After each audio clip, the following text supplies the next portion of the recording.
Geoffrey Barnes. Attempting to describe Geoffrey Barnes is like trying to catch lightning in a bottle. It's hard to know where to even begin. A child prodigy in multiple disciplines, young Master Barnes was publishing his own poetry by the age of 8. He became an expert on both the pistol range and the skeet range by the age of 10. Many felt he might very well become the youngest member of the U.S. Olympic pentathlon team by the time he was 16. By the age of 14, young Barnes had already amassed an impressive collection of the early works of contemporary American artists of the day, all with a distinctively macabre uniting theme. But it was during his adolescent years that Geoffrey Barnes took an avid interest in crime, all forms of crime. He devoured crime novels at the rate of 4 or 5 a week.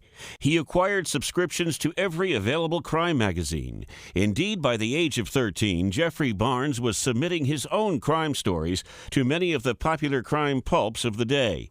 He was first published in 1925 at the age of 15.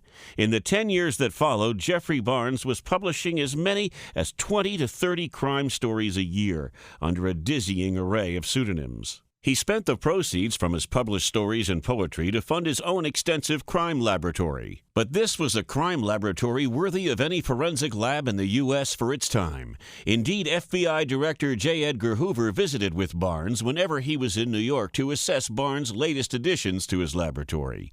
A noted voice coach, Geoffrey Barnes is reputed to have coached many of radio's most successful crime genre voices.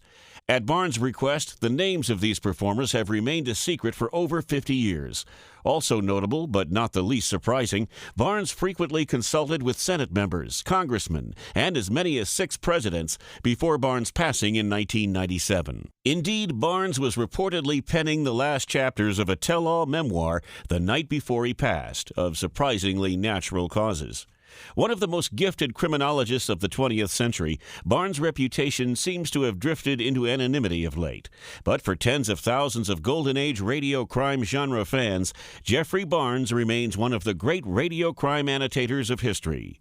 Geoffrey Barnes' bio courtesy of DigitalDeli2.com. For the old-time radio researchers, I'm Colin Campbell. You can check out my services at colincampbellvoice.com. Enjoy the show.